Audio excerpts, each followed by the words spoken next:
Hello everyone. How are you feeling out there? It's been quite an October, and yeah, there's so much feelings. There's a lot of emotion circulating. There's probably a lot of mourning and grieving that we're all experiencing on a personal level, and of course collectively. And it could also be the grieving of an old identity, which happens when we move from one status to another, like whether it's losing a loved one, separating from someone, going through a divorce, leaving a job. There's reasons why we made those decisions because there's not a fit anymore. The frequency doesn't match. And when that happens, there's kind of like a death of the old identity, which is something to celebrate because then we are able to move on to the next level. We're able to evolve and progress to that next adventure. Like that wouldn't have happened if our soul wasn't already yearning for that next step, for that next adventure. And with Uranus and Gemini, there's a lot of curiosity about what the next step is, what the next phase of life looks like. There's a lot of uncertainty around this, which is where a lot of us are getting caught up, and we're holding on to these past paradigms and these programs that we have been conditioned to believe that was like the formula for life. But we are realizing conceptually that that's not the case, which conceptually and actually doing the thing, like breaking away from these old paradigms, that's where the big gap is right now. And I mean, everybody is across the spectrum as far as how ready we are to take that next leap of faith. Like, not everybody has this sense of a safety net. And we don't have a safety net. We don't know how the future is going to look because we are all making up new rules. We're making up as we go along. Those of us who have more of a fixed approach to life and have had this sense of stability all of our life, and life has been good and just very, in a way, monotonous, in a sense where there wasn't a lot of deviation from the formula, from the plan, from this standard operating procedure of making a living. But now that we know that the systems that have been in place have been creating this system in the background for other, corrupt reasons, not for our own good, we're realizing that our creativity has been stifled. And now we are in this kind of like remembering of where our intuitive creation lies and how to bring that to the surface again so that we can share it with the world and help heal one another. Because this community service, like the service to community, is the purpose of our existence, But first we have to get clear with ourselves and unabashedly express who we are. And so getting rid of the veils of shame and fear and all of these false heroes, these false illusions. And these are illusions that our, past ancestors and like generations and generations have believed. And so we're at this point in humanity where those of us who are alive have the duty, responsibility, the privilege to make these changes. We're kind of like rewriting the script for not just our future generations, but also the past. Like, we are revering what they went through while also rectifying everything that happened to them, all of the corruption and illusion and lies that were used as weapons to strip away their creativity and their true spirit. And so now, right now, during this particular time, on top of Three-Eye Atlas coming onto the scene during Samhain, during Halloween, and during this grand, like super grand water trine. And the water signs are Cancer, Scorpio, and Pisces. And so we've got so much energy in these water signs, which is all about our emotions and spirituality, our intuition. So our intuition is really what's being pulled forward. The universe is letting us know with all of these orchestrated configurations that we can trust our intuition, and leading with our heart, with our intuition over our mind, over the mental rationalization, is going to serve us rather than, putting our money on the data or like the propaganda that is being spit out, trying to keep us playing small, trying to keep us from accessing our creativity and our intuition. So there's so many convergences and synchronicities with the presence of Three-Eye Atlas and the alignments of the planets. So we just had, let's see if I can work backwards here. We had the new moon in Libra on the 21st. And I think that was, yeah, super conjunction with the sun, which was also the moon, so it was a new moon in Libra. And then that was a super conjunction with the sun, and then on the 29th, it will be closest to the sun, which is in alignment with Samhain, which is a cross-quarter holiday. So it's the holiday between equinox and solstice. And during this Samhain, it's a celebration of the ending of the harvest, and so this is like the end of the agricultural year, and traditionally this is a celebration of those who have passed and those who are transitioning to the other side. And there's kind of like a prayer that we can say during this time, and you can, ritualize this any way you want with a small fire, like a, safely lit fire, bringing harvest foods to an altar, an amulet or token that represents your ancestors, and then lighting a candle at dusk and saying, as my ancestors lit the fires of Samhain, I light the flame to make the end of harvest and the beginning of the dark half of the year.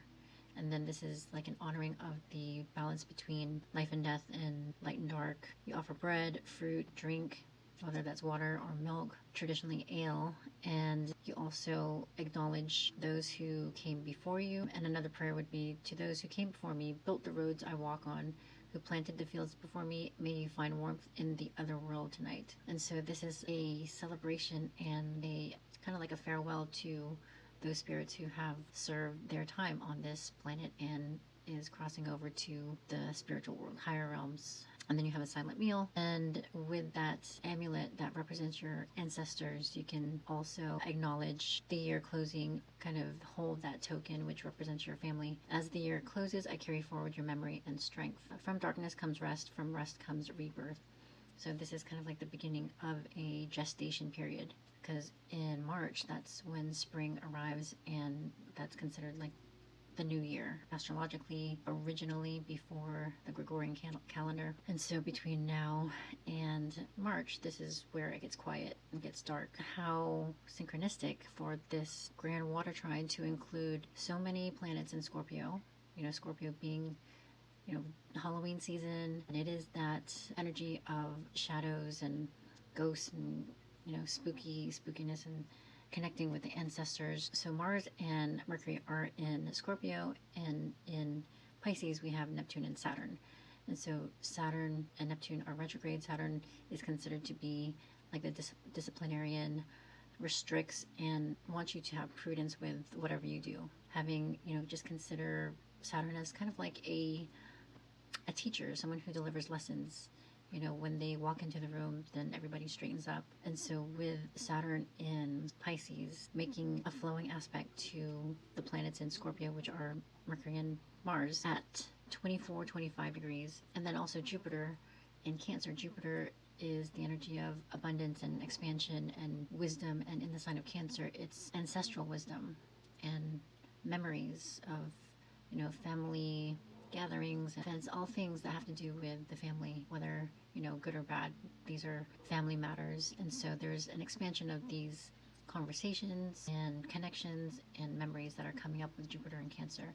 And it's also kind of territorial, where we are protecting our family lineage, and that can show up in a lot of different ways. The overprotection, where you are fighting off intruders to keep the family lineage like protected and sacred. There's also the protection of family lineage, where you want to keep it pure by like only including those blood relatives. It can play out in a lot of different ways. But Jupiter is in a trine to all these planets in Scorpio, and the first trine that happened a few days ago on the 24th was Mercury trine Jupiter. So Mercury in Scorpio, trine Jupiter in Cancer at 24 degrees, and I consider this to be big picture practicality. Jupiter being, expansive, and Mercury being like very earthly, kind of mundane, step-by-step approaches. And it is, of course, communication, appointments, and your schedule and practical matters. And I say that in comparison to Uranus. Uranus is the higher octave of Mercury, and Mercury, like I said, is more on the earthly plane, communication, emails, messages, travel. And then Uranus is the higher octave, which deals with like the collective thought forms and how we almost read each other's minds. In a way, we have this, what is that, 100 monkey concept, where, if enough of us are doing a certain thing, then eventually everybody catches on. whether we're in communication or not. It's kind of like on this higher mental plane, almost like ESP, I guess you could say. And so, yeah, Mercury trine Jupiter, and then Mercury trine Saturn, again, being like that disciplinarian, also having a lot of integrity. And Mercury in Scorpio is the type of energy where it can be very investigative. Mercury also represents teaching and learning, and Scorpio being a very intense energy, I consider Mercury in Scorpio to be kind of like this feeling of ingraining information or deep research. And so Mercury trine Saturn, this is ingraining with integrity. Like there's a strong purpose and aim in this learning that we're doing. We're teaching, what, depending on which side of the coin you're on, but we're gathering this information with strong intentions. With Mars trine Jupiter, Mars in Scorpio trine Jupiter in Cancer, these are ancestral activations, Mars being the energy of action.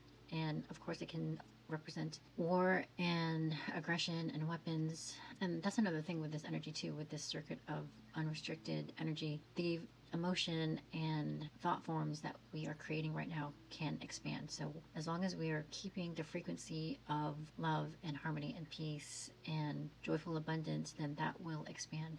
So it's really important to consciously be aware of what we were taking in and what we were sharing, because whatever we put our focus on will expand. And so it's super important right now to be discerning with what you're taking in vibrationally, like information wise, visually, audibly. I mentioned Abel Hart is this, fun modern artist who uses binaural beats and, positive, fun, like mantras. And so that's, something to be very aware of. And the ancestral wisdoms that we're getting from Jupiter and Cancer can help activate these consciously created, co-created manifestations. And so we want to honor the past. Like this is a time that we are honoring those who came before us, who laid the groundwork. So it's honoring the ancestors and those who came before us, who laid the groundwork and endured all of the corruption and lies and illusions that brought us here today. And so it's honoring these ancestors and having their blessing to have the strength and wisdom that they gained from their experience, and allowing us to receive that and transmute all of the pain and suffering. And this is also like an emotional reckoning that will allow us to erode all of these belief systems, these emotional attachments that have been holding us back. And so that's what water does too. Like at the beach, when the waves are crashing on the shore, you can see that the coastline gradually moves back and like the sediment is slowly eroding. So like this whole process is an alchemical, elemental process, but also emotionally, this is something that we are experiencing as well. And when we cry, like the emotion that is being released and expressed can be transmuted. So it's a very profound moment right now with all of these energies, just crazy alignment with the specific planets that are in play, like Mars and Mercury in Scorpio, Jupiter in Cancer, Saturn and Neptune in Pisces, which is the final, like in our lifetime, this is the last time Neptune will be in Pisces with Saturn. I mean, Saturn it'll be in Pisces in 30 years from now, 28, 30 years, but with Neptune being the ruler of Pisces, conjunct Saturn, like that is erosion of structure, like the past structures that we have been subject to. And so all of these are breaking down, and we're building, creating new structures. When Neptune moves into Aries, this is going to be a new dream for us to collectively create, like co-create, consciously co-create, because we're going to have the wisdom of our ancestors. Saturn and Pisces is the last sign of the zodiac, and so this starts a brand new cycle, like a whole new era of belief systems. And so we are building these new structures. Like for those of us who are still alive and breathing, we are building these new dreams and new beliefs and evolving. This is our soul's evolution. It's very profound. So that is Mars trine Jupiter, and then Mercury trine Neptune retrograde. I consider this to be higher realm attunement. Mercury, again, being connected to communication, and Neptune is it connects everything. Everything is one. Neptune breaks down any barriers, any borders, makes things very blurry. It merges, like Neptune merges everything, and you can't see where one thing ends and another begins. And so with Mercury trining Neptune in this flow of energy between the two, this can be a very creative time where you're able to express, whether it's through writing, speaking, painting, anything that gets your thoughts out on paper, on canvas, like out in the world. So this is something for the past 3 weeks I've been like not having the energy to put myself out there. I think just the overwhelm of connections, reconnecting with family, which has been great. Emotionally, it's been overwhelming, and these are conversations that is not had every day. Like having conversations and multiple message threads is not something that I'm used to. And so the overwhelm of communication on top of Saturn being, conjunct my Mercury and Sun right now is a lot to handle on top of the solar activities and the human resonance and, just the capacity that I'm sure we are all at trying to manage and understand and, navigate. So yeah, Mercury, Trine, Neptune, what did I say? It was like a very creative energy to take advantage of. Yeah, putting it out there and, not holding it and gatekeeping or just like not letting it be seen. So this is something that wants to, especially when the sun is starting to move through Scorpio, this is going to be a lot more active, like especially in the sign of Scorpio. These are going to be the shadowier sides of life where secrets can be revealed and our true emotions are coming through, especially with dark moon or black moon love also in Scorpio. This is like the shadow side of Scorpio where insecurities and shame and paranoia and those fears that most of us don't typically like to go to, like when someone brings up some sort of shadow side of whatever it might be, it's not exactly a comfortable flowing conversation. There's always some sort of resistance to dive really deep into it, depending on like the level of closeness or the dynamic.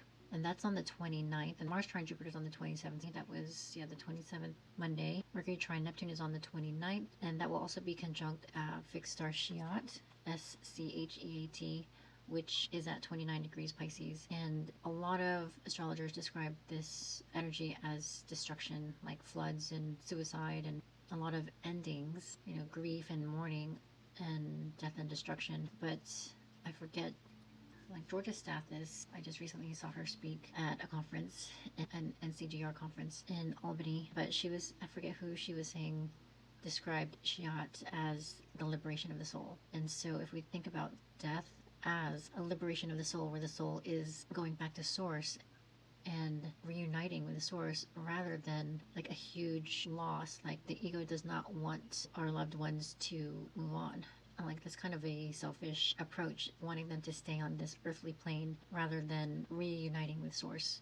And so with Schiat at 29 degrees is where Neptune is currently at. Neptune will stay at 29 degrees until end of, I think it's the end of January 2026, and then Saturn and Neptune will move into Aries like within the first couple weeks of February. But this alignment with Schiat, Neptune, and then Mercury trining, this is like a connection with the higher realms and possibly even, those loved ones on the other side. It's kind of like this threshold that we are seeing our ancestors cross over. This is a very sacred time, and again, in alignment with Samhain, Hallows Eve. But it's this Halloween week is holding a lot of this sort of spiritual, sacred energy of those souls that are crossing that rainbow bridge. And then the same day on the 29th, Mercury moves into Sagittarius.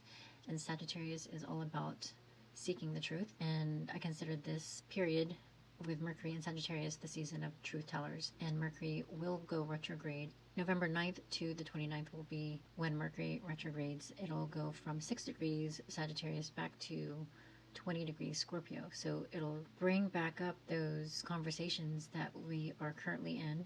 So Mercury has been in shadow since the new moon in Libra. So 20 degrees. So the degrees that we are in now, Mercury, we will be revisiting during November. And period of Mercury in Sagittarius will be also opposing Uranus in Gemini, which I consider to be shattered thought forms. So we're really breaking down those paradigms. And Jupiter is the ruler of Sagittarius, and Jupiter is all about belief systems and wisdoms and fairness and justice. And so Uranus in opposition to Mercury, these are these ideals that these could be dogmatic ideals that we've believed or that we've been told. And Uranus opposing Mercury is going to shatter those thought forms. Some sort of unexpected, shocking information will break things down. And this is also when 3i Atlas will be in the closest alignment to the sun. And then 3i Atlas on November 3rd will pass by Venus, which will be a few days from the full moon. But yeah, let me not jump too far ahead. And Mercury and Uranus will be opposing one another a few more times. So it'll oppose one another, and Uranus is when Mercury is in Sagittarius and Uranus is in Gemini, and then on the 29th, and then it will also oppose one another when Mercury is in Scorpio and Uranus is retrograde in Taurus. And that will be at 29 degrees, and that'll be on the 18th of November. So that'll be when Mercury is direct. So Mercury will not be retrograde. It'll be going forward again, moving back toward Sagittarius, but Uranus will be retrograde. So Mercury in Scorpio, Uranus retrograde in Taurus, that can bring up a lot of the shocking information. I mean, with Mercury in Scorpio, that can speak to very unsavory topics about, taboo, occult, could have something to do with these elusive lists we don't have access to. Yeah, a lot of confidential files, I'm sure, will be released. And with Uranus and Taurus, who knows, that could come from some sort of buried underground sort of eruption. Yeah, that's going to be interesting. At that time, when Mercury in Scorpio is opposing Uranus in Taurus, Venus, which is the ruler of Taurus, will be in Scorpio, along with the moon and the sun. And so with Venus, the moon, and the sun, so this is just a few days before the Scorpio new moon, and it'll still all be trining Jupiter in Cancer, Saturn, Pisces, and then the nodes will be at 15 degrees. The north node will be in Pisces, and the south node will be in Virgo at 15 degrees, which is a world point. So this is going to be something that we'll all be able to experience as a collective. It'll, some sort of big event, worldly event will be announced. That's going to empower our sovereignty, I believe, in my opinion. And then on the 30th of October, Mercury will sextile Pluto at 1 degree. So Mercury in Sagittarius and Pluto in Aquarius. I consider this to be a consciousness reset. Like, that's the opportunity. Sextiles is the energy of opportunity. So this is something that we have the ability and invitation to do. Like, we can consciously reset what has not been working. So there's a lot to be excited about. I mean, this can be overwhelming. It's really important to stay grounded, stay centered, keep a light schedule as much as possible, and have all the grace for yourself as well as your loved ones and your neighbors and the people who are making your coffee and the people that are parking your car, whatever it might be. Like, this is such an important time to hold the frequency of compassion. And I mean, I can already see this out and about, just like the random acts of kindness that are more common than otherwise. And with this circuit of water energy, it can stir up unexpected emotions. I was just seeing like this crowd of people, packed like sardines on a bus, and just having the understanding that the universe is in each of us, and we're all walking around with these little galaxies inside of us is just wild to conceptualize, and then just really putting things in perspective. It's out there. It's definitely out there, but it's a comforting feeling to realize that we are, we are specks of stardust on this blue rock, this planet, worrying about an email that we have to send or a bill that we have to pay. So it just really puts things into perspective to help us break away from these constructs, these limiting constructs that have kept us playing small and not really utilizing our creative potential. But yeah, it is an incredible time to be in line right now, knowing that we are the change makers. We are making some changes and we are affecting timelines. So just stay grounded, stay centered, stay hydrated. Add sea salt to your water to be truly hydrated. Bless your water. That's like the best way to connect with the earth and Gaia and receive her blessings and grace. As we connect with that kind of energy, that's something that will come to us more naturally, in spite of these authorities that want to keep us afraid and in fear and pitted against one another. So I think we know now that that's not the jam. That is not how things naturally operate. People are not born to hate one another. They're not born to be mean or spiteful or catty. Like, that's not how we are naturally born. So as we proceed, we will come to realize that there's so much to appreciate about one another and nature, and even, you know, the snails on the trees and the birds, of course, and, you know, just all of these little things that we've taken for granted that have been communicating with us this whole time. But we've just been distracted and running on this rat wheel of capitalism, fighting colonialism, fighting extraction. But yeah, now that we know better, we can do better. So I hope that all was helpful, and I hope that made sense. And I hope you have curiosity to explore your soul's blueprint and see how you fit in this beautiful world. Like, we are all stars in this huge constellation. So let me know if that is something I can help you with. I would be so honored to explore and unfold your beautiful chart with you. Hit me up, and I hope to see you on the next one. Until next time, ciao.